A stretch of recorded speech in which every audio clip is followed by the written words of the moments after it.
the question that and it's a question many of you might have as well, is when it comes to the Western Hemisphere, the single most serious threat to the United States from the Western Hemisphere is from transnational terrorist criminal groups, primarily focused on narco-trafficking, but they're in all sides businesses as well.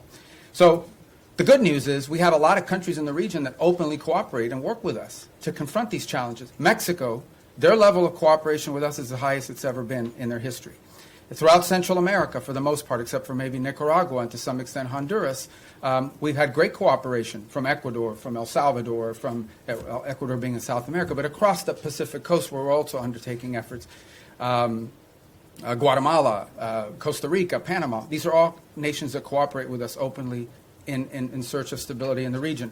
You move to the Caribbean basin, in Trinidad, in Guyana, in Jamaica, in the Dominican Republic, countries that openly cooperate with us. Even Colombia, despite its unusual president, has institutions in that country that work very closely with us, and those ties remain unimpeded and unaffected. So all of this is very positive. There's one place that doesn't cooperate, and it's the illegitimate regime in Venezuela. Not only do they not cooperate with us, they openly cooperate with terrorist and criminal elements. For example, they invite Hezbollah in Iran to operate from their territory.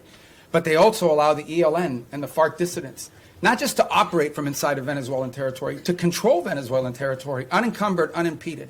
On top of that, we know that they are in cahoots with drug trafficking organizations. It's not just that they don't work with us against these organizations. Okay? It's that they openly, cooperate with these guys and allow them to operate. So these guys are, marching in and out, doing whatever they want from Venezuelan territory, and it's a challenge. And so that's why that's received so much attention. But I would urge you to not just focus on that, but also focus on all the other things we're doing in the region, including, for example, standing up this gang suppression force in Haiti, which we were looking for 5,500 forces. We already have pledges of up to 7,500 forces from a variety of countries. We've seen donors step up to fund that effort. That's a very important effort. It all ties together cohesively.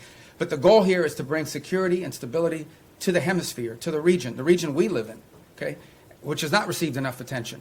To bring the elements of American power to achieve that, to do it in partnership with as many countries as are willing to work with us in that regard.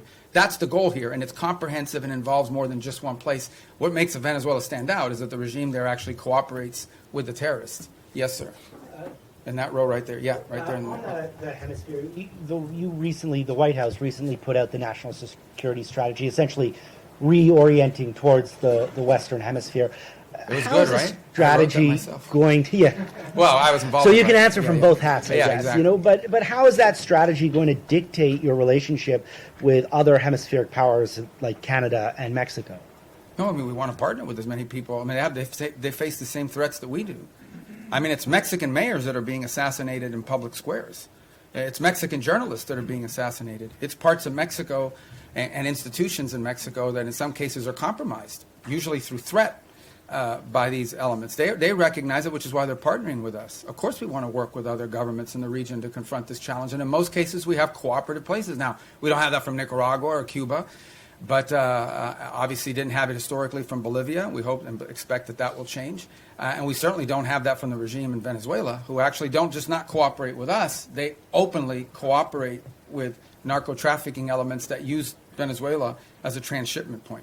I'm Steve Doocy. I'm Brian Kilmeade. And I'm Ainsley Earhart. And click here to subscribe to the Fox News YouTube page to catch our hottest interviews and most compelling analysis.